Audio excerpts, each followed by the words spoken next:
Qualitative aspect of electrolysis, जिसमें हमने ये देखा था कि which species will undergo oxidation and which species will undergo reduction and what product will form at cathode and what product will form at anode, ये हमने देखा था, राइट। ठीक है, आज हम डिस्कस करने जा रहे हैं क्वालिटेटिव एस्पेक्ट ऑफ इलेक्ट्रोलिसिस। इसका ये मतलब है कि अगर लेट्स सपोज हम इतना अमाउंट ऑफ करंट पास करते हैं, ठीक है ना, फॉर इलेक्ट्रोलिसिस, तो कितना अमाउंट ऑफ सब्सटेंस डिपॉजिट होगा कैथोड पे, क्योंकि कैथोड पे रिडक्शन होता है तो वहां डिपॉजिट होगा, या कितना कौन सा प्रोडक्ट, कितना प्रोडक्ट एनोड पे फॉर्म होगा।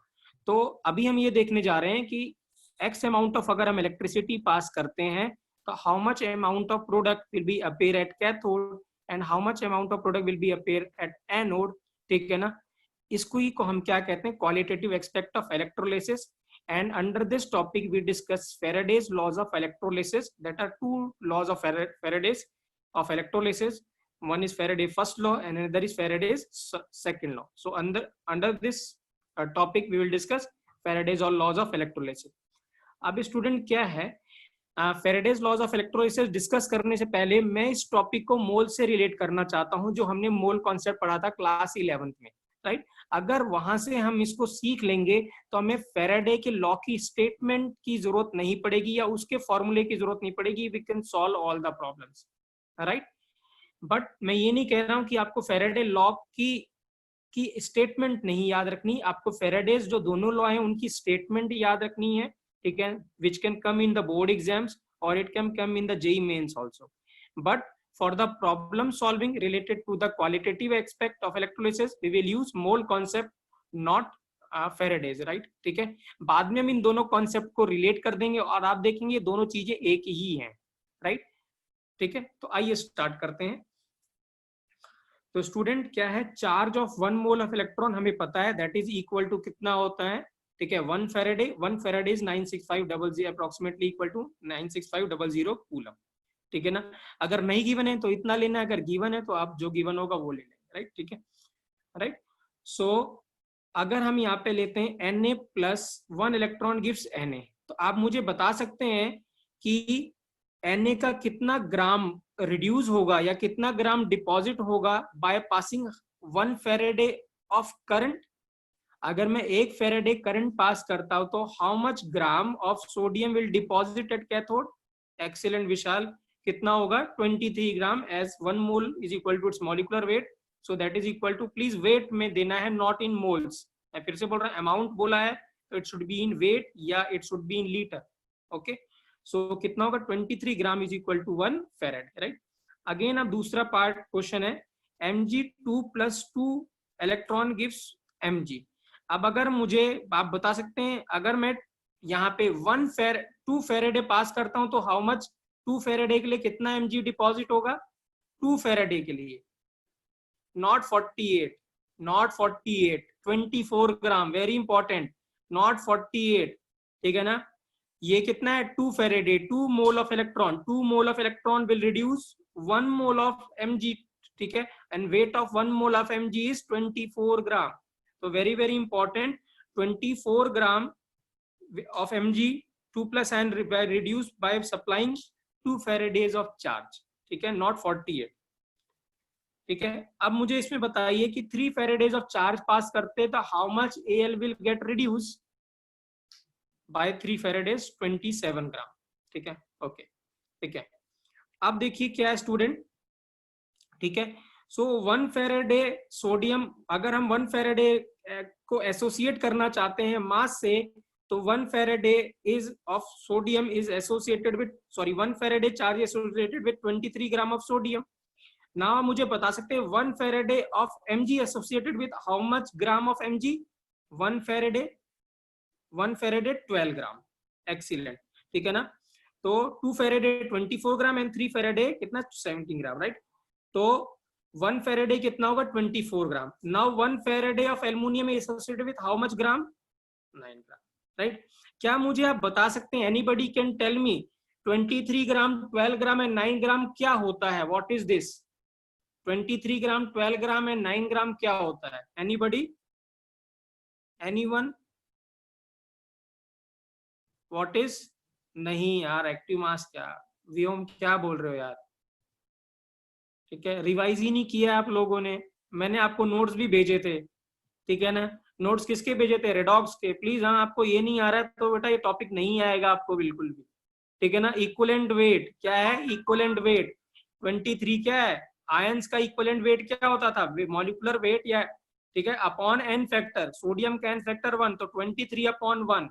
इसका एन फैक्टर कितना होगा? 24/2। इसका एन फैक्टर 27/3। तो ये जो है 23 gram, 12 gram and 9 gram are equivalent weight of Mg, Na and Al। ठीक है, प्लीज पढ़िए बेटा, हाँ, ठीक है, नहीं पढ़ेंगे तो दिक्कत हो जाएगी, मैं बता रहा हूँ। ठीक है, राइट, आपके टेस्ट में भी आ रहा है, ये संडे का जो टेस्ट है आपके उसमें भी आ रहा है रेडॉक्स। मैंने सिलेबस देखा है तो उसमें रेडॉक्स आ रहा है। आपको इक्विवेलेंट वेट ही नहीं स्ट्राइक हो रहा है कि ये क्या है, तो आप कैसे करोगे क्वेश्चन? ठीक है, so these are the equivalent weight. ठीक है, ठीक है। तो अब हम यहाँ पे क्या कर रहे हैं, हम इसको अब जनरलाइज करना चाह रहे हैं, ठीक है ना। हम इसको अब जनरलाइज करना चाह रहे हैं। अगर आप मुझे ये बताइए कि, ठीक है, राइट, अगर आयरन का वेट 56 है, ठीक है ना, तो आप मुझे बता सकते हैं अगर Fe2+ है, ठीक है ना, तो 1 फेरेडे के लिए कितना वेट चाहिए होगा? 1 फेरेडे के लिए 28 ग्राम। तो व्हाट इज 28 ग्राम? तो what is 28 gram? It is a equivalent weight of Fe2+। Equivalent weight of Fe2+। इसका मतलब हम जनरलाइज कर रहे हैं कि इक्विवेलेंट वेट, ठीक है ना, या हम ऐसे कहें अमाउंट ऑफ सब्सटेंस, ठीक है ना, deposited by passing 1 faraday of charge is equal to equivalent weight of that substance. Very very important, मैं रिपीट कर रहा हूं, ठीक है ना, ठीक है। By passing 1 faraday of charge, equivalent weight of that substance will be deposited. This means 1 Farad is associated with 1 equivalent weight या ग्राम equivalent weight। ठीक है, सो यहाँ पे यही मेंशन किया हुआ है, ठीक है। The quantity of electric charge or electric current required to deposit 1 gram equivalent weight of any substance is equal to 1 Faraday, is equal to 1 Faraday, that is 96500 coulomb. So 1 Faraday is associated with 1 equivalent weight। Clear है? यहां तक clear है?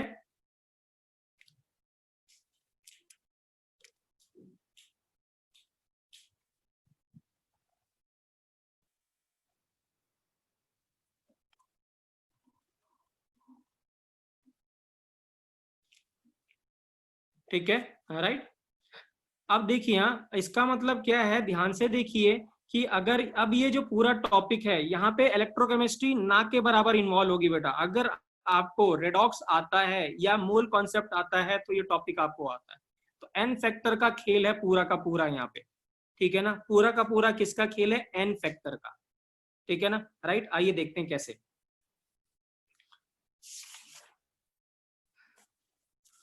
अब ध्यान से देखिए, 23/1, 24/2 sorry 27/3 क्या था ये? 23, 12 और 9। 1, 2, 3 are n factor of sodium, magnesium and aluminium respectively. ठीक है, अब क्या था, हमें ये पता है number of equivalent is equal to number of moles into N factor. ठीक है, राइट। तो equivalent is equal to moles into N factor, ठीक है ना। तो एक इक्विवेलेंट का जो वेट होता है वो इक्विवेलेंट वेट होता है, और एक मोल का वेट क्या होता है? मॉलिक्यूलर वेट होता है। ठीक है, राइट।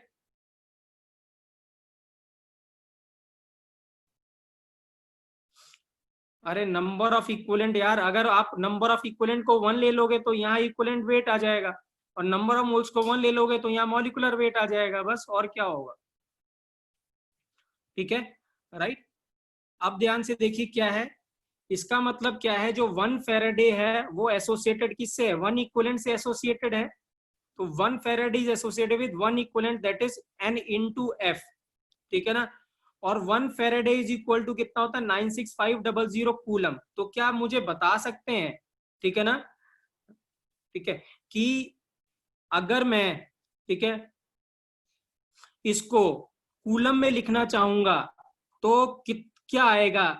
क्या आएगा यहाँ पे? अगर हम क्या कह रहे हैं, 1 फेरेडे इतना है, तो अगर हम कूलम में लिखना चाहेंगे तो इसको क्या करेंगे? हम इसके साथ मल्टीप्लाई करेंगे कि इसको डिवाइड करेंगे? 96500 को। Now I want to convert into coulomb. देखिए क्या है,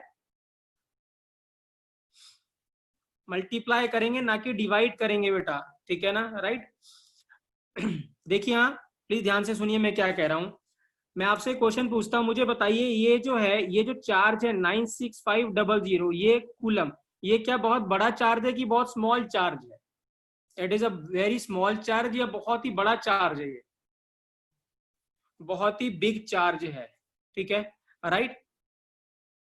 तो आपको क्या लगता है इतना चार्ज आप बैटरी से सप्लाई कर पाओगे? Will you able to supply this charge by battery?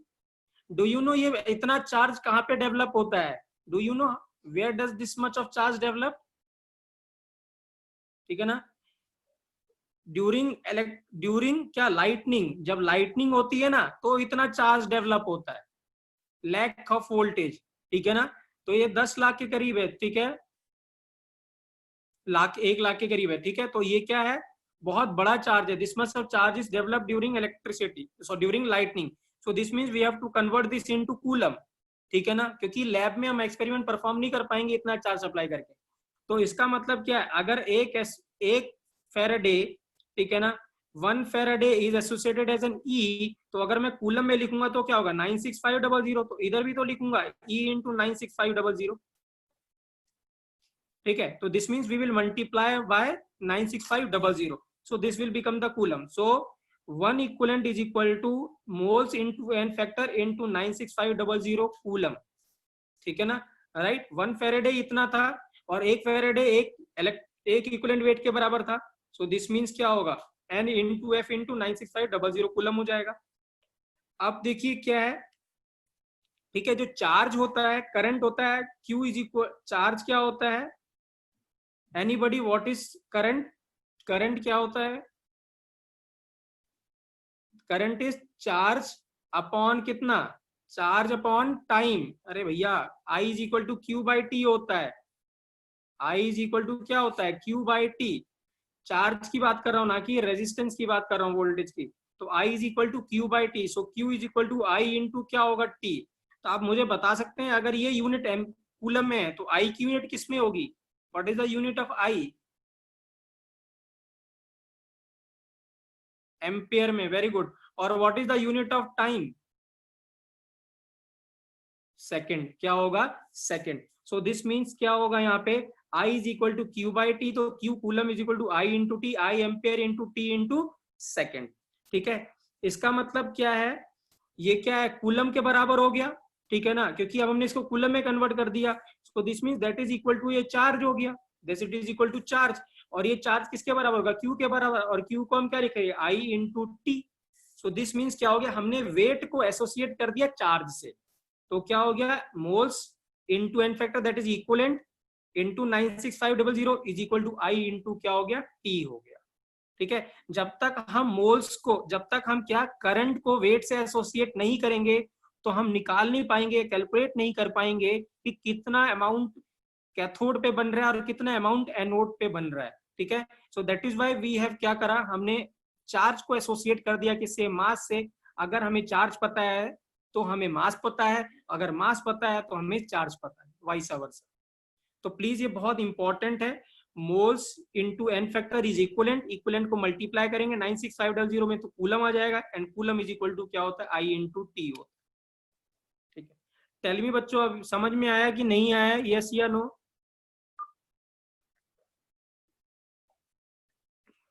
ठीक है, राइट। अब देखिए हाँ, ये मैंने यहाँ पे ठीक है, देखिए यहाँ पे मैंने ये दोबारा से समझा रखा है, ये तो आप इसको ध्यान से समझिए, आपको और क्लियरिटी होगी इससे। 1 मोल ऑफ Na कितना हुआ, 23 ग्राम, और इसका 1 मोल इसके एक इक्विवेलेंट के बराबर होता है क्योंकि एन फैक्टर 1 होता है, ठीक है। So 1 equivalent is equal to associated 1 faraday, ठीक है ना, राइट। तो 23 ग्राम के लिए कितना चाहिए, 1 फेराडे चाहिए। अब 1 मोल ऑफ Mg कितना होता है, 24 ग्राम। तो 24 ग्राम कितने इक्विवेलेंट के बराबर हो गया, 24 ग्राम इज इक्वल टू कितना हो गया, 2 इक्विवेलेंट के बराबर हो गया। सो दिस मीन्स कितना हो गया फेरेडे, यहाँ पे 2 फेरेडे हो गया, क्योंकि यहाँ इसका एन फैक्टर कितना होता है, 2 होता है, ठीक है ना। सिमिलरली अब आप देख सकते हैं यहाँ पे ये चीज देखिए मैंने रिलेट भी किया हुआ है, 23 gram of Na is equal to 1 mole, that is 1 equivalent to 1 faraday. अब देखिए यहाँ कॉपर की बात करें तो कॉपर होता है Cu2+, क्या होता है Cu2+, तो एन फैक्टर कितना होता है 2, ठीक है, तो 31.7 ग्राम, ठीक है ना, ये कितना हो गया, हाफ मोल हो गया, ठीक है ना, राइट, क्योंकि 63 पॉइंट समथिंग वेट होता है कॉपर का, तो ये हाफ मॉलिकुलर वेट का हाफ हो गया, तो मोल्स कितने हो गए, हाफ हो गए। और एन फैक्टर कितना होता है कॉपर का Cu2+ का, मोल्स कितने हो गए, हाफ, एन फैक्टर कितना हो गया 2, तो इक्विवेलेंट कितना हो गया 1, और एक इक्विवेलेंट के लिए चार्ज कितना चाहिए, F चाहिए, ठीक है। सिमिलरली Zn का जो वेट होता है वो कितना होता है 65, तो 65 का हाफ कितना हो गया 32.5, तो ये हो गया हाफ मोल। और Zn का भी एन फैक्टर कितना होता है 2, क्योंकि Zn2+ होता है, तो moles into N factor half into 2 that is equal to 1, तो 1 equivalent associated with 1 faraday. Similarly जो 9 ग्राम हो गया, 9 ग्राम कितना हो गया 27 का 1/3 है, तो मोल्स कितने हो गया हाफ, सॉरी 1/3, और एल्यूमिनियम का एन फैक्टर होता है 3, क्योंकि चार्ज +3 होता है, तो 1/3 इंटू 3, तो इक्विवेलेंट कितना आ गया 1, और ये कितना हो गया 1 फैराडे आ गया, ठीक है। तो याद रखेंगे एक इक्विवेलेंट वेट के लिए, ठीक है ना, किसी भी सब्सटेंस का इक्विवेलेंट वेट डिपॉजिट करने के लिए कैथोड पे या लिबरेट करने के लिए एनोड पे, मैं रिपीट कर रहा हूं, इक्विवेलेंट वेट, ठीक है ना, ऑफ एनी सब्सटेंस, ठीक है ना, either deposited at a cathode or liberated at anode, 1 Faraday of charge is required and 1 Faraday is equal to 96500, correct, right. अब मैं देखता हूं इसका, अब आप आंसर कौन बता पाता है। अगर हम MnO4- को एसिडिक मीडियम में रिड्यूस करना चाहते हैं 1 मोल, तो आप मुझे बता सकते हैं how many moles, how many Faraday's charge be required to reduce MnO4 in acidic medium? Anyone? Excellent समर्पण, कितना चाहिए, except समर्पण anyone else? नहीं Govind, please revise the notes Govind, ठीक है ना, मैंने याद दिलाया था आपको BAN, याद आया आपको, BN 153, ठीक है, बेसिक, एसिडिक और न्यूट्रल। तो यहाँ एसिडिक है, MnO4 का एन फैक्टर कितना होता है 5, Mn किसमें हो गया +2 में जाएगा, तो एन फैक्टर कितना हो गया 5, तो एक मोल कितना हो गया, मोल्स इनटू एन फैक्टर कितना हो गया 5, तो कितना हो गया 5, तो how much 5 faraday charge is required, कितना चाहिए 5 faraday charge is required for MnO4 to reduce to Mn2+। यही अगर मैं आपसे पूछता हूँ Cr2O3 2-, अब एसिडिक मीडियम में एक मोल के लिए how many faraday charge is required to reduce, for 1 mole, इसके 1 मोल के लिए how many faraday charge is required to reduce Cr2O7। अरे आशीष बेटा कुछ नहीं याद आ रहा है आपको। एक्सीलेंट समर्पण, सिर्फ समर्पण के अलावा किसी को याद ही नहीं है बेटा, ठीक है ना, बहुत ही डिसअपॉइंटिंग बात है कि आपको एन फैक्टर निकालना नहीं आ रहा है, ठीक है ना, हद हो गई यार, बताओ। Cr2O7 गिव Cr+3 में कन्वर्ट होता है हमेशा, ये +6 में किसमें कन्वर्ट और +3 में, तो चेंज कितने का है 3 का, और एटम कितने 2, तो एन फैक्टर कितना हो गया 6, तो 1 इंटू 6 कितना 6 फैराडे चार्ज इज रिक्वायर्ड। हद हो गई यार बेटा, आप लोग क्या कर रहे हो, मुझे समझ में नहीं आ रहा है, ठीक है ना, बेसिक चीजें हैं ये क्लास 11 की। तो आप नोट्स का एक लिए मंगवाए थे आपने, अगर आपको ऐसे रिवाइज नहीं करना था तो, ठीक है, राइट।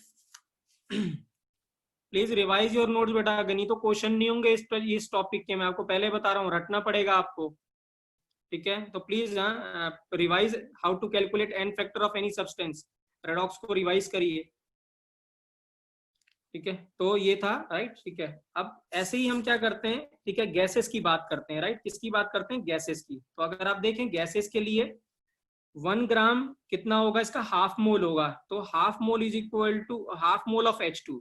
अब हाफ मोल H2 STP पे कितना गैस रिलीज होगा, 11.2 लीटर एट STP, ठीक है ना, राइट।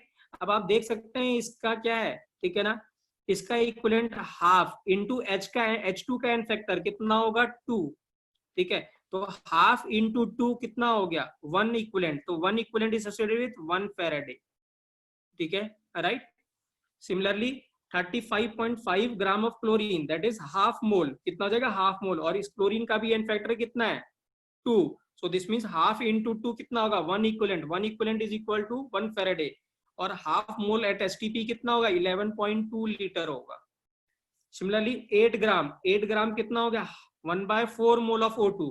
अब O2 एक ऑक्सीजन 2 इलेक्ट्रॉन एक्सेप्ट करता है, तो 2 कितने करेंगे? 4 इलेक्ट्रॉन एक्सेप्ट करेंगे, तो एन फैक्टर कितना हो गया? 4। तो 1/4 इंटू 4 कितना आएगा? 1 इक्वलेंट इज इक्वल टू कितना? 1 फेरेडे। और हाफ 1/4 मोल का वॉल्यूम कितना मिलेगा? 5.6 लीटर। ठीक है, राइट। अब यही अगर मैं आपसे पूछता, ठीक है, राइट, कि 16 ग्राम O2 के लिए कितना फेरेडे चार्ज चाहिए? 16 ग्राम O2 के लिए how much faraday charge is required to liberate 16 gram? कितना? 2 फेरेडे। कितना? 2 फेरेडे। प्लीज याद रखेंगे, क्योंकि अगर आपने इलेक्ट्रोलिसिस देखा है तो इलेक्ट्रोलिसिस में यही गैसेस बार बार मिलती हैं। कौन सी गैसेस? H2Cl2O2, बार बार यही मिलता है।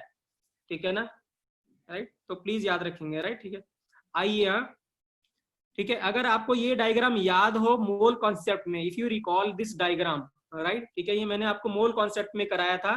ठीक है, अब देखिए यहाँ पूरा, अगर पूरा का पूरा ये जो टॉपिक है हम इसी डायग्राम से रिलेट कर रहे हैं। बस ये डायग्राम मोल कॉन्सेप्ट में पढ़ा है हमने, बस मोल कॉन्सेप्ट से थोड़ा एक्स्ट्रा कर दिया है, इसमें और कुछ नहीं किया है। इसीलिए मैं बोल रहा हूँ मोल कॉन्सेप्ट से अगर इस टॉपिक को समझेंगे तो आपका हर क्वेश्चन हो जाएगा। लेकिन अगर आप फेरेडे लॉस के हिसाब से अगर आपने क्वेश्चन करना शुरू कर दिया जो उसकी डेफिनेशन है, तो मैं आपको श्योरिटी दे रहा हूँ आपसे क्वेश्चन में गलती होगी ही होगी। ठीक है ना, राइट। तो प्लीज ध्यान से समझिए मैं क्या कह रहा हूँ। ठीक है ना, अब देखिए क्या है, हमने क्या बोला कि 1 इक्विवेलेंट इज एसोसिएटेड विद कितना? 1 फेरेडे, राइट। ठीक है, अब देखिए इसका मतलब क्या है, हम किसी भी तरीके से मोल्स कैलकुलेट कर लें और मोल्स को एन फैक्टर्स से मल्टीप्लाई कर दे तो हमें क्या मिल जाएगा? इक्विवेलेंट वेट मिल जाएगा। और इक्विवेलेंट वेट को अभी मैंने बताया था किससे मल्टीप्लाई कर दें? 96500 से, that will be equal to क्या? चार्ज। तो हमें अगर मोल मिल जाता है किसी भी तरीके से तो उसको हम एन फैक्टर से मल्टीप्लाई करें तो हमें इक्विवेलेंट मिल गया। इक्विवेलेंट को मल्टीप्लाई कर दिया 96500 से, तो वो हो गया किसके? चार्ज के बराबर, इन कूलम। और चार्ज किसके बराबर होता है? I इंटू टी के बराबर। ठीक है, और मोल निकालने के तरीके हमें पता है। ठीक है ना, अगर वेट गिवन है तो divide by gram molecular wait कर देंगे तो मोल्स मिल जाएगा, और इसका उल्टा भी कर सकते हैं। सिमिलरली वॉल्यूम अगर है तो डिवाइड कर देंगे 22.4 से तो मोल मिल जाएगा। अगर नंबर ऑफ मॉलिक्यूल्स हैं तो डिवाइड कर दे किससे? Na से, तो भी मोल मिल जाएगा। अगर मोलैरिटी है हमारे पास तो वॉल्यूम से मल्टीप्लाई कर दे इन लीटर तो भी हमें मोल मिल जाएगा। सो दिस मीन्स अगर वेट गिवन होगा और हमें यहां तक जाना है तो फॉर्मूला क्या बनेगा? देखिए, वेट डिवाइड बाय क्या? ग्राम मॉलिक्यूलर वेट, तो मोल्स हो गया। Moles multiplied by n factor, ये इक्विवेलेंट हो गया, मल्टीप्लाइड बाय 96500, ये चार्ज हो गया, इक्वल टू क्या हो गया? I into T. ठीक है, तो इससे हम n नंबर ऑफ फॉर्मुलेज बना सकते हैं। क्या बना सकते हैं? n नंबर ऑफ फॉर्मुलेज बना सकते हैं। ठीक है ना, right. I hope I am clear to all of you बेटा।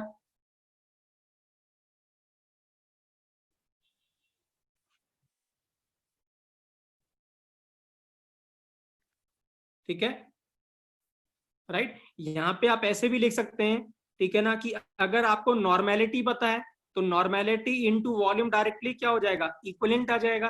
तो यहाँ पे एन फैक्टर की जरूरत नहीं पड़ेगी, हम सीधे इसको कर सकते हैं। तो we can derive n number of formulas. तो आइए, हाँ, वो सारे फॉर्मूलेज मैंने यहाँ पे डिराइव करके लिखे हुए हैं। तो देखिए यहाँ, अगर हमें वेट गिवन है तो weight divide by gram molecular mass into N factor, equivalent weight 96500 is equal to I into T, first formula.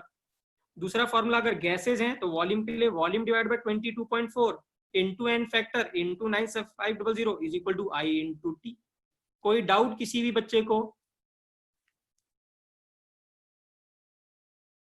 ठीक है, राइट। याद रखना है सबसे इंपॉर्टेंट बात क्या है? आई क्या है? एम्पियर में होना चाहिए, टेम्परेचर किसमें? सेकंड में होना चाहिए। ये बहुत इंपॉर्टेंट है, यहाँ पे टाइम सेकंड में होना चाहिए, एम्पियर एम्पियर होना चाहिए, राइट। और भी फॉर्मूले हम डिराइव कर सकते हैं। ठीक है ना, राइट। नेक्स्ट फॉर्मूला हमने लिखा हुआ है मोलारिटी इनटू वॉल्यूम लीटर में इनटू एन फैक्टर, ठीक है, into 96500 is equal to I into T. जिसको नहीं पता बेटा विशाल प्लीज पढ़िए। हाँ, नॉर्मेलिटी होता है इक्विवेलेंट अपॉन वॉल्यूम, ठीक है ना, right, number of equivalent upon volume. Please revise your notes, ठीक है। फिर है नॉर्मेलिटी इनटू वॉल्यूम, यहाँ एन फैक्टर की जरूरत नहीं है, 96500 is equal to I into T, बहुत बार बताया भी है। Normality is equal to molarity into N factor, तो यहाँ क्या आ जाएगा, सिर्फ नॉर्मेलिटी आ जाएगा। फिर है number of molecules upon N A, तो ये मोल्स आ गया, into N factor into 96500 is equal to I into T, ठीक है। क्या होगा, बहुत बार क्या होगा, जो भी बैटरी होगी वो 100% एफिशिएंसी पे काम नहीं कर रही होगी। लेट्स सपोज करंट है, ऐसे बोला गया होगा कि करंट कितना है, 2 एम्पियर करंट है, बट जो एफिशिएंसी है वो 50% है। This means how much current we are passing it, ऐसे बोलेगा कि 2 एम्पियर करंट है और एफिशिएंसी कितनी, 50%, तो we are passing 1 ampere of current. So this means आप क्या कर देना, आई इंटू टी को एफिशिएंसी से मल्टीप्लाई कर देना, ठीक है। तो क्या होगा, if efficiency is not 100% then, ठीक है ना, mole into N factor upon 96500। Efficiency क्या होता है 5%, परसेंटेज में गिवन होगा तो आप कैलकुलेट कर लेंगे, 100 से डिवाइड कर देंगे, तो नीटा इज एफिशिएंसी। अब मल्टीप्लाई आई टी, आई मतलब current into T with efficiency, ठीक है। तो ये हमने क्या सीखा, ये हमने सीखा, ठीक है, how to solve the problem. Please हाँ, प्रॉब्लम सॉल्व करने के लिए सिर्फ ये टारगेट करना बस आप, ठीक है ना। There is no need of Faraday's laws of electrolysis to solve the problem of electrolysis, मैं फिर से बोल रहा हूँ, ठीक है ना। आपको कोई भी जरूरत नहीं है, अभी देखेंगे भी हमें कोई जरूरत नहीं पड़ेगी। अगर आप उसके चक्कर में पड़ेंगे तो गलती होने के चांसेस मैक्सिमम है बेटा, ठीक है ना। अब देखिए, अब मैं फैराडे लॉज डिस्कस कर रहा हूँ, क्योंकि अभी तक मैंने फैराडे लॉ डिस्कस नहीं किया। अब मैं फैराडे लॉज डिस्कस करूंगा और बाद में देखेंगे कि ये और वो दोनों एक ही चीज है, बट यहां से स्ट्राइक करना आसान है क्योंकि हमें पहले से पता है और वो हमारे लिए नया है, ठीक है। आइए देखते हैं। तो फैराडे क्या है, फैराडे के 2 लॉज थे, ठीक है ना। फर्स्ट लॉ है, फैराडे ने क्या कहा कि the mass deposited at electrode, ठीक है ना, is directly proportional to quantity of electricity या charge pass through the electrolyte solution और मोल्टन स्टेट या मेल्ट, ठीक है ना। मतलब क्या है, जो वेट डिपॉजिट होगा किसी भी सब्सटेंस का वो डायरेक्टली प्रोपोर्शनल टू चार्ज होगा, फैराडे ने ये बोला, और हम यहाँ पे देख भी रहे हैं, राइट, ठीक है। बाद में हम इसको रिलेट कर देंगे उससे। तो इन्होंने ये बोला कि वेट जो डिपॉजिट होगा डायरेक्टली प्रोपोर्शनल टू चार्ज होगा, मतलब जितना चार्ज ज्यादा सप्लाई करेंगे उतना ज्यादा क्या होगा, वेट डिपॉजिट होगा। जैसे अगर मैं पूछूं कि 23 ग्राम डिपॉजिट, सोडियम को 23 ग्राम डिपॉजिट के लिए कितना चार्ज चाहिए था, 1 फैराडे। 2 फैराडे में कितना डिपॉजिट हो जाएगा, 46 ग्राम, ठीक है ना। और 3 फैराडे के लिए कितना हो जाएगा, 3 फैराडे के लिए कितना हो जाएगा, अबे 3 फैराडे के लिए 69, कितना हो जाएगा 69। तो इसका आप देख सकते हैं जैसे जैसे चार्ज ज्यादा बढ़ता जाएगा वेट भी डिपॉजिट होता जाएगा। तो वेट डायरेक्टली प्रोपोर्शनल टू क्या है, क्यू है, राइट। अब देखिए ध्यान से, उन्होंने क्या करा, जब प्रोपोर्शनलिटी साइन हटाया तो यहाँ एक कांस्टेंट यूज किया z, क्या यूज किया z, ठीक है ना। तो W इज इक्वल टू क्या है, z इंटू क्या है, q है, राइट। और q को हम क्या ले सकते हैं, I इंटू टी ले सकते हैं। तो W is equal to I into T, ठीक है ना, राइट। तो ये देखिए यहाँ पे यही लिखा उन्होंने, W directly proportional to Q है, Q is equal to Z into Q। Z क्या है, इलेक्ट्रोकेमिकल इक्विवेलेंट, Z को क्या बोलते हैं, इलेक्ट्रोकेमिकल, I इंटू क्या है, T है, क्या है, I इंटू T, राइट, ठीक है। अब देखिए क्या है, ठीक है, नहीं नहीं, राइट। क्या मुझे आप ये बता सकते हैं, देखते कौन बताता है, क्या आप मुझे इस Z को क्या बोला हमने, इलेक्ट्रो केमिकल इक्विवेलेंट, और एक हमारे पास ये Z है और एक हमारे पास इक्विवेलेंट है, ठीक है ना, या इक्विवेलेंट वेट बोल दो आप इसको, इक्विवेलेंट वेट बोल दो। तो इक्विवेलेंट वेट और Z में क्या रिलेशन है, क्या आप गेस कर सकते हैं, anybody can guess it, what is the relation between Z and E, ये Z वेट और ये equivalent weight, anyone can guess it, क्योंकि अब आपको दोनों फॉर्मूले पता है जो अभी हम डिराइव करके हटे हैं। नहीं, रॉन्ग आंसर है, नहीं रॉन्ग आंसर है,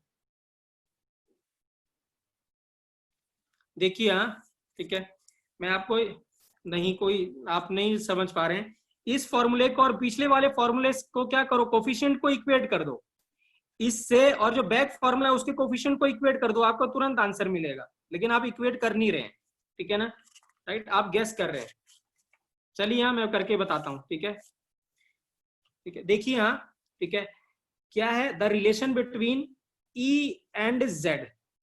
तो देखिए यहाँ क्वेश्चन ऐसा आ सकता है, या मैं बता रहा हूँ, E जो होता है इक्विवेलेंट वेट, क्या है ये इक्विवेलेंट वेट, और ये इलेक्ट्रोकेमिकल इक्विवेलेंट वेट, ठीक है ना। तो इक्विवेलेंट या इक्विवेलेंट वेट जो होता है वो वेट एसोसिएटेड होता है 1 फैराडे के साथ।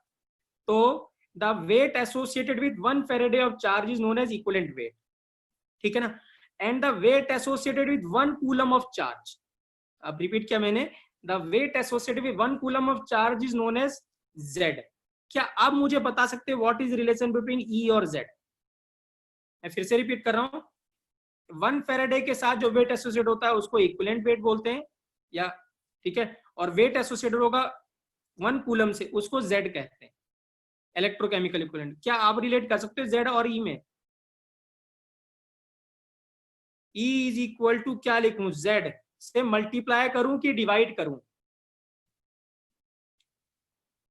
यहां पे बस बताइए, एन फैक्टर की जरूरत नहीं, क्या करें यहाँ पे हम डिवाइड करेंगे, ना कि क्या करेंगे, मल्टीप्लाई करेंगे। मुझे बताओ कौन सा वेट ज्यादा डिपॉजिट होगा, कौन सा वेट ज्यादा आएगा, E ज्यादा आएगा कि Z ज्यादा आएगा, कौन सा ज्यादा आएगा? सॉरी मैंने उल्टा लिख दिया यहाँ पे मल्टीप्लाई करना था, क्या करना था, मल्टीप्लाई करना था, ठीक है। कि वेट क्या आएगा, E ज्यादा आएगा, क्या आएगा, E ज्यादा आएगा, ठीक है ना, राइट। देखिए कैसे, देखिए ध्यान से, हाँ 23 ग्राम एसोसिएटेड है किससे, 1 फैराडे से। तो 23 इज इक्वल टू, अगर मैं इसको कूलम में निकालना चाहूंगा तो कितना होगा, 96500 कूलम। तो एक कूलम से कितना वेट होगा, 23 अपॉन 96500। तो ये किसके बराबर आ गया, एक चार्ज, ये क्या है, Z है, और 23 क्या है, E है। तो Z is equal to E upon कितना हो गया, 96500 हो गया। क्लियर है बेटा कि नहीं क्लियर है, राइट। मैं रिपीट कर रहा हूं, 23 ग्राम से 1 फैराडे, तो 23 ग्राम से इतना कूलम, तो 1 कूलम से कितना हो गया, इतना हो गया, ठीक है। सो दिस मींस क्या हो गया, देखिए इसका मतलब क्या है, ये Z हो गया, एक कूलम से कितना वेट एसोसिएटेड हुआ, 23 अपॉन 96500, और 23 को क्या लिख सकते हैं हम, E लिख सकते हैं। तो Z is equal to E upon क्या है, 96500। क्लियर है कि नहीं क्लियर है बेटा, ठीक है। तो यहाँ पे यही है बेटा, ठीक है, mass associated with 1 Faraday charge is E and mass associated with 1 coulomb of charge is Z। तो 23 gram is equal to 1 Faraday, 23 gram is equal to 96500 coulomb, 1 coulomb is equal to 23 upon 96500। तो 23 ग्राम कितना हो गया, E के बराबर हो गया, और Z क्या हो गया, 23 अपॉन 96500। तो Z is equal to E upon 96500 हो गया। क्लियर है कि नहीं क्लियर है बेटा, मुझे ये बताइए, ठीक है, राइट। अब देखिए यहाँ, अब इसको हमने वही फॉर्मूले में पुट कर देते हैं। देखिए यहाँ W इज इक्वल टू क्या था, Z अपॉन Q, देखिए क्या है, W is equal to E upon 96500 हो गया। अब इसको क्या किया, 96500 न्यूमरेटर में चला गया और E डिनोमिनेटर में चला गया, ये आ गया। अब मुझे बताइए, ठीक है ना, इक्विवेलेंट वेट को क्या लिख दिया, molecular weight into N factor लिख दिया, सॉरी अपॉन एन फैक्टर लिख दिया, एन फैक्टर न्यूमरेटर में चला गया, क्योंकि हम पता है equivalent weight is equal to क्या होता है, molecular weight upon n factor. अब ये क्या बन गया, मोल्स अपॉन मॉलिक्यूलर वेट क्या बन गया, वेट अपॉन मॉलिक्यूलर वेट क्या बन गया, मोल्स बन गया। सो ये क्या हो गया, moles into N factor into 96500 is equal to क्या हो गया, I इंटू टी हो गया। यही रिलेशन अभी हम डिराइव करके आए थे, अगर आपको याद है। ये क्या है, मोल्स इंटू एन फैक्टर कितना है, equivalent into 96500 is equal to I into T. The similar relation we have established earlier. Clear है कि नहीं क्लियर है बेटा, टेल मी यस या नो। ठीक है, राइट। तो इसीलिए मैं कह रहा हूं बेटा कि वो पहले वाला याद रखिएगा, इसकी हमें जरूरत नहीं पड़ेगी, ठीक है ना, राइट। आइए फेरेडे सेकंड लॉ डिस्कस करते हैं, राइट। अब देखिए फेरेडे सेकंड लॉ क्या कहता है कि अगर आपने, ठीक है ना, इलेक्ट्रोलाइसिस क्या कर रहे हो आप, मोर देन 3 इलेक्ट्रोलाइट या 2 इलेक्ट्रोलाइट को का इलेक्ट्रोलाइसिस कर रहे हो सेम टाइम में, क्या लेट सपोज हम इलेक्ट्रोलाइसिस कर रहे हैं AgNO3 का और कॉपर सल्फेट का सेम टाइम। तो सेम करंट अगर हम पास करते हैं, if we pass the same current, तो क्या रिलेशन डेवलप होगा इनमें। अगर देखिए क्या है, अगर हम यहाँ पे इन तीनों को सीरीज में ले रखे हैं और सेम बैटरी से जोड़ा हुआ है, सेम बैटरी से जोड़ा हुआ है, इसका अंदर अगर हम सीरीज में जोड़ते हैं तो सेम करंट पास करता है। तो अगर हम सेम करंट पास करेंगे तो क्या होगा इनका, आई इंटू टी। इक्वलेंट नहीं यार, सम थोड़ना होगा बेटा। सेम करंट पास करोगे तो सबके इक्वलेंट क्या रहेंगे, सेम हो जाएंगे। अरे विशाल बेटा, ई क्या था, E1 इज इक्वल टू कितना 96500 is equal to I into T. E2 is equal to कितना 96500 is equal to I into T. E3 is equal to 96500 is equal to I into T. ये सब में सेम है, तो इसका मतलब हम क्या लिखेंगे यहाँ पे, E1 is equal to E2 equal to क्या हो जाएगा, E3 हो जाएगा। तो जब आप, ठीक है ना, सेम करंट पास करेंगे, ठीक है ना, right, same amount of current pass करेंगे इलेक्ट्रोलाइट्स में, तो सबके इक्वलेंट क्या होंगे, सेम हो रहेंगे, क्योंकि क्या होगा, आई इंटू टी क्या होगा, सेम हो जाएगा, राइट। तो यहाँ सेकेंड लॉ यही कहता है, the amount of different substance liberated by the same quantity of current, ठीक है ना, through the electrolytic solution is proportional to their chemical equivalent weight. Chemical equivalent weight मतलब इक्विवेलेंट वेट ही होता है बस, ठीक है ना, राइट। तो सबके इक्विवेलेंट वेट क्या हो जाएंगे, सेम हो जाएंगे। तो आप देख भी सकते हैं, ये क्या है, बैटरी है, यहाँ पे AgNO3 है, यहाँ पे कॉपर है, और यहाँ पे क्या Al2SO4 है।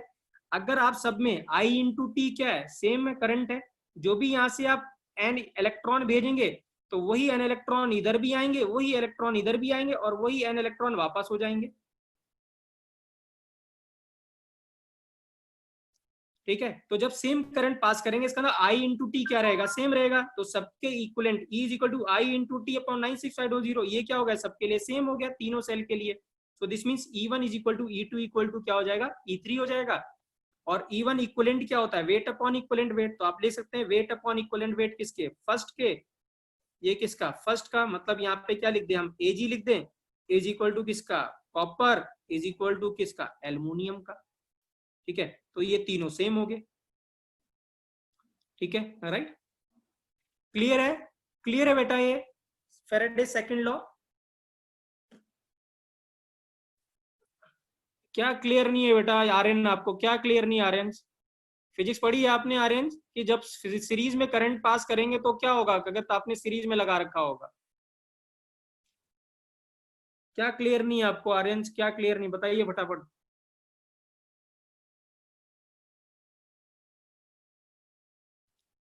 आर्यन पूछ रहा हूं मैं, आर्यन क्या क्लियर नहीं है आपको।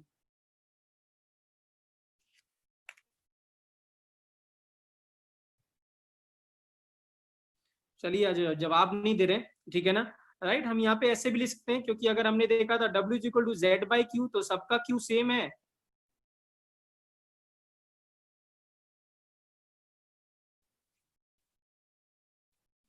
अबे molecular weight into N factor नहीं यार भाई, मोल्स इंटू एन फैक्टर सबका सेम होगा। इक्विवेलेंट क्या होता है, मोल्स इंटू एन फैक्टर, ना कि molecular weight into N factor. हाँ, ठीक है। तो क्या होगा, तो W1, तो यहाँ पे ऐसे भी लिख सकते हो, Z1 upon E equivalent weight of second first is equal to Z2 upon equivalent weight of two is equal to Z3 upon equivalent weight of 3, ठीक है।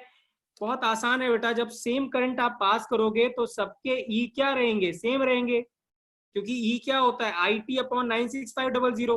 अब आई सेम है, टी सेम है, 96500 कांस्टेंट है, तो सबके इक्विवेलेंट क्या हो जाएंगे, सेम हो जाएंगे। तो ई क्या हो जाएगा, सबके इक्विवेलेंट सेम। इक्विवेलेंट क्या होता है, weight upon equivalent weight, weight upon equivalent weight, weight upon equivalent weight. Aryan clear है आपको, आर्यन, ठीक है, चलिए,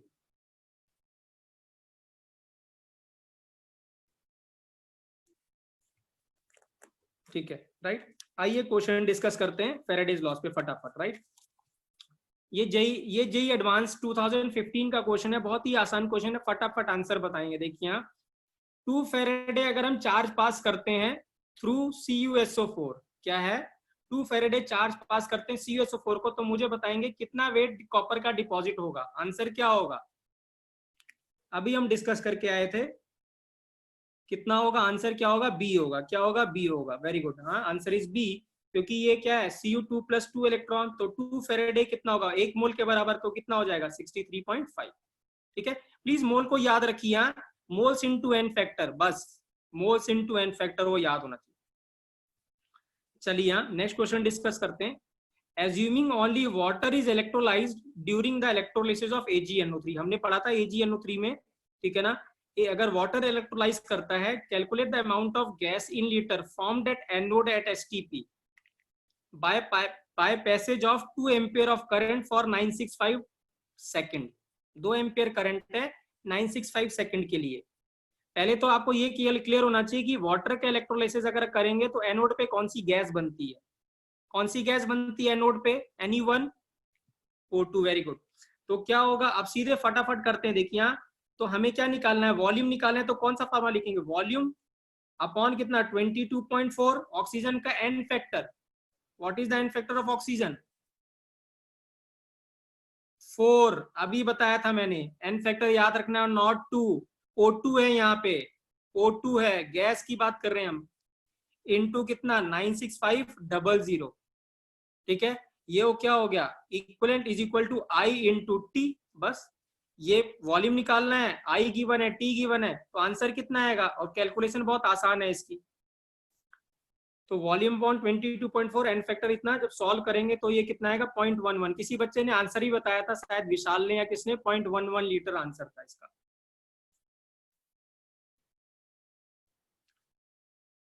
ठीक है, चलिए यहाँ इसका आंसर बताइए थर्ड क्वेश्चन का। On carrying out the electrolysis of acidified water, acidified water मतलब क्या था बेटा, डाइल्यूट सल्फ्यूरिक एसिड, ठीक है ना। The volume of H2 liberated at 22.4, इसका कल आंसर ही बताया था। Then the volume of O2 will be liberated, क्या हो जाएगा, कितना हो जाएगा, what will be the answer, what is the correct answer, C. हाँ, विशाल ने गिव सही, जतिन ने आंसर दिया है, ठीक है ना, क्योंकि हमने क्या कहा था, रिएक्शन क्या थी वाटर की, H2O gives H2 plus half of O2, तो अगर ये 11.2 बन रहा है तो ये कितना बनेगा 5.6, ठीक है ना, या ये 22.4 मिल रहा है तो ये 11.2 मिलेगा। क्लियर है बेटा, ये तीनों क्वेश्चन क्लियर है।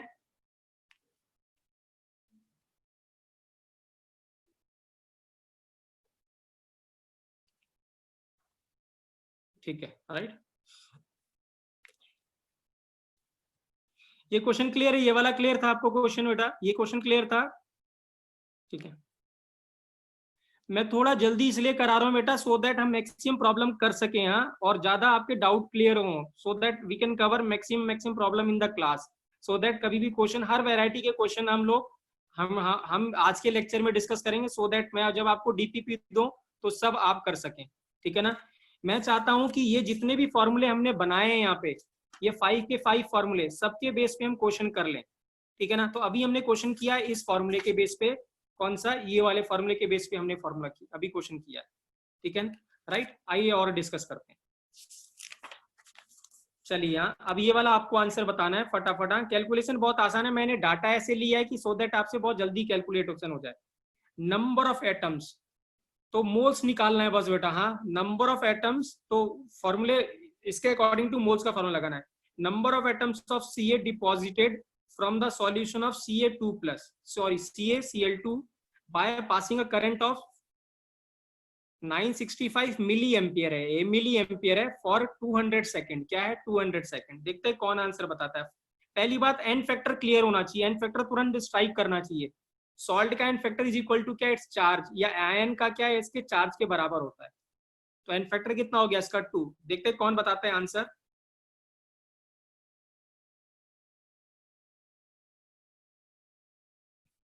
Na के टर्म्स में बता दीजिए, Na के टर्म्स में बता दीजिए। तो यहाँ पे कौन सा फॉर्मूला यूज करेंगे बेटा, tell me which formula we will use, इतना बता दीजिए बस, which formula we will use.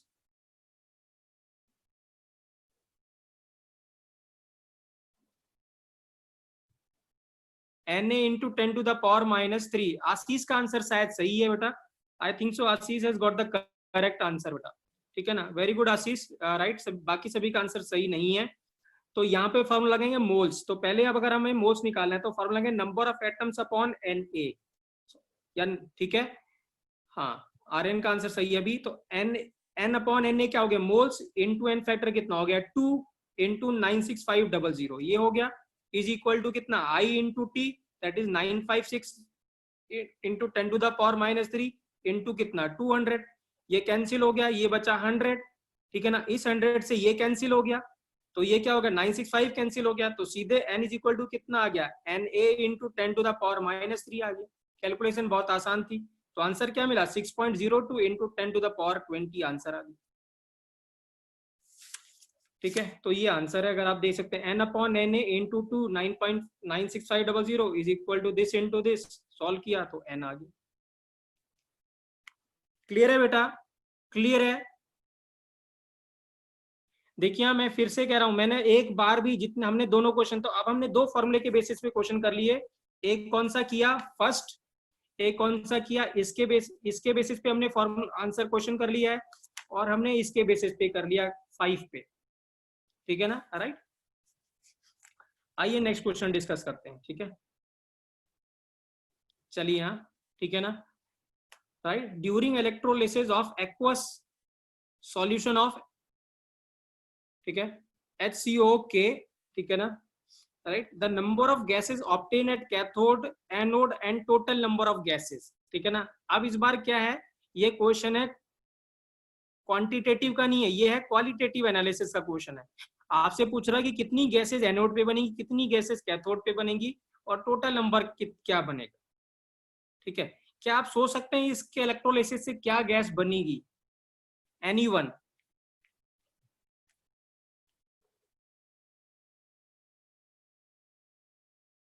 H2CO2, okay, H2 and CO2, H2 और CO2, ठीक है। क्या आप मुझे बता सकते हैं ये किसका इस इलेक्ट्रोलिसिस को कहते क्या है? ऑर्गेनिक केमिस्ट्री में इलेक्ट्रोलिसिस पढ़ा होगा आपने, एनीवन, एनीवन, ऑर्गेनिक केमिस्ट्री में इलेक्ट्रोलिसिस पढ़ते हैं इसको, कोलबेज इलेक्ट्रोलिसिस, क्या बोलते हैं, कोलबेज इलेक्ट्रोलिसिस, अगर आपको याद है।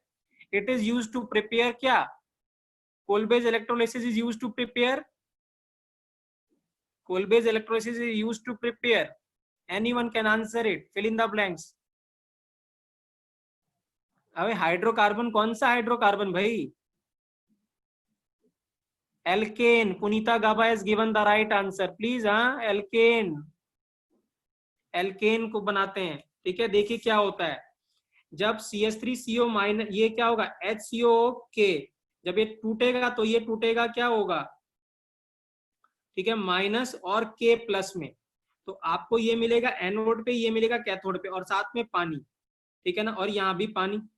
तो ये क्या करता है, ये इलेक्ट्रोलाइज करता है, पानी इलेक्ट्रोलाइज नहीं करता। तो ये जब इलेक्ट्रोलाइज करेगा तो इसके अगर हम 2 मोल लेते हैं तो होता क्या देखिए, ठीक है ना, राइट, 2H और CO माइनस डॉट बनता है, CO डॉट बनता है और 2 इलेक्ट्रॉन निकल जाते हैं। अब हमें पता है CO2 क्या होता है, बहुत ही अच्छा लीविंग ग्रुप होता है, तो CO2 निकल जाएगा और यहाँ बनेगा 2H डॉट, ठीक है ना, और 2H डॉट मिलके क्या करता है, रेडिकल कुछ नहीं करता तो डाइमराइज करता है, तो क्या मिला H2 और क्या मिलता है CO2। और यहां हमें पता है वाटर के इलेक्ट्रोलिसिस से क्या मिलेगा, H2 मिलेगा। तो इसका मतलब कैथोड पे गैस क्या मिली, 1, एनोड पे गैस कितनी मिली, 2, ठीक है ना, और टोटल नंबर ऑफ गैस भी कितनी मिली, 2 ही मिली है, क्योंकि 2 ही गैसेज हैं, एक H2 और एक CO2। तो आंसर क्या है, answer is 2, answer is B, क्या है बी, 1 2 2, राइट। देखिए यहाँ सेम कर रखा है मैंने, जो मैंने अभी समझाया था यही किया है, 2 इलेक्ट्रॉन निकल गए, रेडिकल बना, CO2 अच्छा लिविंग ग्रुप है, तो 2H H डॉट बनेगा, H2 डॉट H डॉट मिलकर H2 बना देगा, तो ये एनोड हो गया। कैथोड पे हमें कोई दिक्कत नहीं है, ठीक है ना, तो आंसर क्या हो जाएगा, बी हो जाएगा। और यहाँ पे लिखा भी है, this is known as Kolbe's electrolysis used for preparing of alkane. Important question है यहाँ, ठीक है। अब यही मैं अगर आपसे पूछता हूँ, देखता हूँ आप कौन आंसर बोलता है। अगर मैं CH3CO(K) देता हूँ या CH3CO(Na) देता हूं अगर आपको मैं, तो आप मुझे बता सकते हैं एनोड, कैथोड और टोटल नंबर ऑफ गैसेस क्या मिलेंगी इस बार। यहाँ पे क्या लिखूंगा मैं,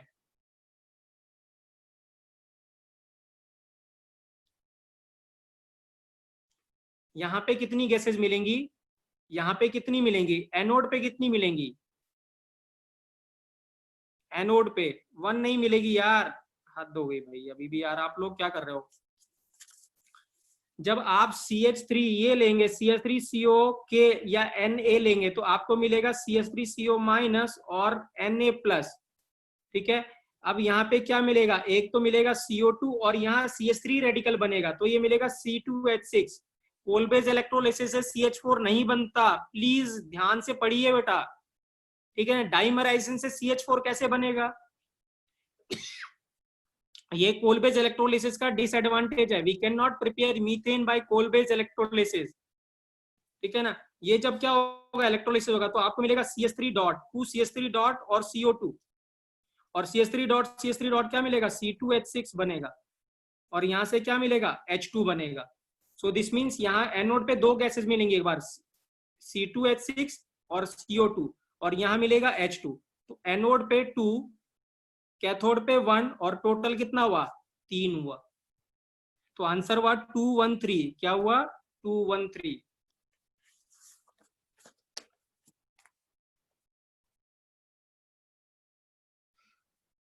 क्लियर है बेटा, राइट। प्लीज रिवाइज करिए बेटा, हाँ नोट्स। चलिए यहाँ अगला क्वेश्चन डिस्कस करते हैं, ठीक है, right. M2 plus 2 electron M, ठीक है ना, 0.725 gram of metal is deposited at cathode due to the passage of 1 ampere of current, इतना। हेंस द एटॉमिक मास, कौन सा फॉर्मूला यूज करेंगे, यहाँ पे बस इतना बता दीजिए, which formula we will use. Molecular weight निकालना है इसमें M का, हमें नहीं पता M क्या है यहाँ पे, which formula we will use, weight upon molecular weight, हाँ एक्सीलेंट, ठीक है। तो क्या फॉर्मूला यूज किया, weight upon molecular weight into N factor 96500, इतना। एन फैक्टर कितना है इसका, एन फैक्टर कितना है इसका, एन फैक्टर कितना है, हाँ राइट आंसर 55 है बेटा, आशीष वेरी गुड। हाँ सो इसको जब सॉल्व करेंगे तो राइट आंसर कितना आएगा, 55 आएगा, वेरी गुड आशीष, ठीक है। नेक्स्ट, हाँ नेक्स्ट क्वेश्चन है, 100 वॉट एंड 110 वोल्ट लैंप है, ठीक है ना, is connected in series with electrolytic cell, ठीक है ना, containing cadmium sulfate, what weight of cadmium will deposit by the current flowing for 10 hour, for the current flowing for 10 hour, ठीक है ना। अब मुझे बताओ व्हाट इज करंट, क्या मुझे आप बता सकते हैं वो करंट यहाँ पे क्या होगा, व्हाट इज करंट, फिजिक्स का क्वेश्चन है बेटा यहाँ। क्या आप जानते पावर वोल्टेज और करंट में कोई रिलेशन होता है, क्या आप जानते हैं पावर वोल्टेज और करंट में कोई रिलेशन होता है, नहीं। 10/11, राइट, ठीक है, 10/11। पावर क्या होता है, voltage into ampere, voltage into current, ठीक है ना। तो ये कितना हो गया, पावर कितना हो गया 100, ये 110, तो आई कितना हो गया 10/11। तो प्लीज याद रखिए पावर क्या होता है, वोल्टेज इंटू करंट एम्पियर।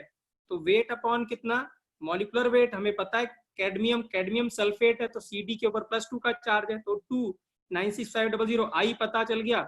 कितने आवर के लिए भेजा, 10 आवर के लिए, आवर है सेकंड में कन्वर्ट करेंगे, 60 × 60 करेंगे, सॉल्व करेंगे बेटा तो 19 ग्राम आएगा, कितना आएगा 19 ग्राम आएगा, ठीक है। नेक्स्ट क्वेश्चन है, calculate the weight of product produced at cathode by passing of 96.5 ampere of current have for 2 seconds having efficiency 50%। अब यहाँ पे efficiency आ गई, तो इसका मतलब जो भी I into T था उसको किससे मल्टीप्लाई करेंगे, जो I into T होगा उसको किससे मल्टीप्लाई करेंगे बच्चों, I into T को यहाँ पे, ये 50% है तो किससे मल्टीप्लाई करें, यहाँ पे गिवन है ये 1/2 से, 0.5 से, अरे 25 क्यों यार विशाल, पता नहीं समझ क्यों आंसर, ठीक है। 50% है ना तो 0.5 से मल्टीप्लाई करेंगे, 1/2 से, 25% से क्यों करेंगे, ठीक है। तो यहाँ पे क्या करेंगे, नीटा किससे मल्टीप्लाई करेंगे 0.5 से, ठीक है, ठीक है, राइट। तो वेट अपॉन कितना, molecular weight, weight upon molecular wait, ये कितना हो गया 1, ये कितना हो गया 96500, ठीक है ना, ये कितना हो गया 0.5, और ये हमने यहाँ से वेट कैलकुलेट किया, एन फैक्टर एजी प्लस का हमें पता है कितना होता है 1 होता है, राइट। ठीक है, आइए नेक्स्ट क्वेश्चन डिस्कस करते हैं। Please don't leave the class. हाँ, मुझे एक दो कॉन्सेप्ट और डिस्कस कर रहे हैं, उसके बाद आप क्लास छोड़ के जाएंगे प्लीज। हाँ, I need 4-5 minutes more, nobody will leave the class. ठीक है, ठीक है, आइए। हाँ, silver is electro deposited on a vessel of total surface area 1000 centimeter cube, ठीक है ना, by passing a current of 96.5 ampere for 16 minutes and 40 seconds. Calculate the thickness of Ag deposited. ठीक है ना, अब हम यहाँ पे इलेक्ट्रोप्लेटिंग कर रहे हैं, ध्यान से देखिए क्या है। ये रॉड Ag की है, ठीक है ना, इसके ऊपर थिकनेस हमने क्या, सॉरी, ये भी जिसकी भी रॉड है इसके ऊपर हमने Ag डिपॉजिट कर दिया। ये जितना Ag डिपॉजिट हो रहा है उसकी थिकनेस कितनी T है, यही कैलकुलेट करना है हमें। T टाइम नहीं है, T थिकनेस है। अब ध्यान से देखिए क्या किया हमने, डेंसिटी इज इक्वल टू क्या करा, mass upon volume. Density Ag की गिवन है, तो mass is equal to density into volume. अब इसका क्या थिकनेस T है और एरिया अगर A है तो वॉल्यूम कितना हो जाएगा, एरिया इनटू थिकनेस। तो दिस मींस मास क्या हो जाएगा, density into area into thickness is equal to mass. ठीक है, ठीक है, सो दिस मींस क्या हो जाएगा यहाँ पे, वेट अपॉन मॉलिक्यूलर वेट। ठीक है ना, right, weight upon molecular weight into N factor into 9650 is equal to I into T. अब वेट क्या हो जाएगा, density into area into thickness, वो हमने रख दिया, एन फैक्टर इनटू 9650। अब हमें क्या गिवन है, इसका डेंसिटी गिवन है, एरिया गिवन है, थिकनेस हमें कैलकुलेट करनी है, वेट हमें पता है 108, एन फैक्टर 1 वैल्यू पुट करेंगे तो जो टी आएगा, थिकनेस आएगा, वो कितना आएगा 1.08 10 टू द पावर -2 सेंटीमीटर आएगा। ये सब कैंसिल आउट हो जाएगा। क्लियर है, तो ये थिकनेस का क्वेश्चन भी आता है बच्चों, राइट, तो इसको ध्यान में रखिएगा, ये क्वेश्चन इंपॉर्टेंट है। ठीक है ना, राइट, ठीक है, बस क्या करना है आपको यहाँ पे, एक ही ट्रिक है, मास इज इक्वल टू क्या होगा, डेंसिटी इनटू वॉल्यूम। मास क्या होगा, डेंसिटी इनटू वॉल्यूम, और वॉल्यूम क्या होता है, area into thickness. I hope it is clear to all of you बेटा, राइट। प्लीज, हाँ, I need 2 more minutes, don't leave the class बेटा, ठीक है ना। ठीक है, अब देखिए, हाँ, देखता हूँ इसका आंसर कौन बताता है। ठीक है, राइट, 1 मोल ऑफ इलेक्ट्रॉन, ठीक है ना, pass through each of the solution AgNO3, copper sulfate, AlCl3. When AgCuAl are deposited at cathode, the molar ratio of AgAuAl deposited, क्या मोलर रेशियो में डिपॉजिट होंगे। तो ये क्वेश्चन किसका है, ये क्वेश्चन है फैराडे सेकंड लॉ का। तो आंसर क्या होगा इसका, रॉन्ग है आर्यन, रॉन्ग है आशीष, आप बहुत जल्दी में आंसर किया है, आपने सोचा नहीं है, सोच के देते तो ये जवाब नहीं आता। क्या इसका ए आंसर होगा, हाँ, Samarpan has given the right answer, I think so, Samarpan very good, I think so you have given the right answer, but let's see, right. देखिए क्या है बेटा, हाँ, पहली बात ए आंसर नहीं होगा क्योंकि सबका एन फैक्टर सेम नहीं है, अगर सबका एन फैक्टर सेम होता तो आंसर सेम आता। ठीक है, तो देखिए क्या है यहाँ पे, equivalent of Ag equivalent of Cu is equal to equivalent of moles into N factor, moles into N factor. अब देखिए, हाँ, मोल्स इनटू एन फैक्टर 1, इसके मोल्स इनटू एन फैक्टर 2, इसके मोल्स ऑफ एन फैक्टर 3। अब मुझे बताओ इसका क्या, यहाँ पे NCuAl क्या लें जिससे कि सब इक्वल हो जाए। तो मैं यहाँ पे क्या ले लूं, इसको 6 ले लेता हूँ, इसको कितना ले लूं 3 ले लूं, और इसको कितना ले लूं 2। तो Ag कितना हो गया 6, तो 6 इंटू 1 कितना हो गया 6, 3 इंटू 2 कितना हो गया 6, और 2 इंटू 3 6 हो गया। तो Ag कितना हो गया 6, Cu कितना हो गया 3, और Al कितना हो गया 2। तो करेक्ट आंसर क्या है, डी है। क्या है, डी है। आई थिंक बेटा ये क्लियर है ये चीज, राइट। ठीक है, एक और क्वेश्चन, लास्ट क्वेश्चन है, then you can leave the class. ठीक है, चलिए इसका आंसर देखते हैं, सिमिलर क्वेश्चन है, देखते हैं कौन आंसर बताता है। सिमिलर क्वेश्चन है, don't don't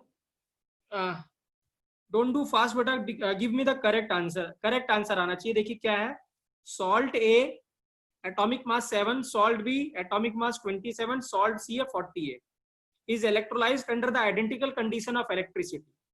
It is found that 2.1 gram of Al was deposited, 2.7 and 7.2 gram of B and C are deposited. What is the valency of A, B, C? इस बार वो n factor पूछ रहा है, इस बार क्या पूछ रहा है, वो n फैक्टर पूछ रहा है, और क्या गिवन है, मोल्स गिवन है। तो आंसर क्या है, सी आंसर है। ओके, यस, सही है आंसर बेटा आर्यन, आपका आंसर सही है। तो करेक्ट आंसर क्या है? सी इज द करेक्ट आंसर। क्या है? सी इज द करेक्ट आंसर। आप देखिए ध्यान से, वेट कितना, वेट अपॉन मॉलिकुलर वेट, तो ये कितना हो गया 2.1 upon 7 into N factor, 2.7 upon 27, 7.2 upon 48, ये हो गया 3/10, ये हो गया 1/10, ये 3/20 हो गया। अब मैंने क्या करा, 20 से थ्रू आउट मल्टीप्लाई कर दिया, तो ये हो गया 6, ये हो गया 2, ये हो गया 3। अब इसको किससे मल्टीप्लाई करें? 1 से, इसको 3 से, इसको किससे? 2 से। तो आंसर कितना हो गया? 1:3:2 हो गया। कितना हो गया? 1:3:2।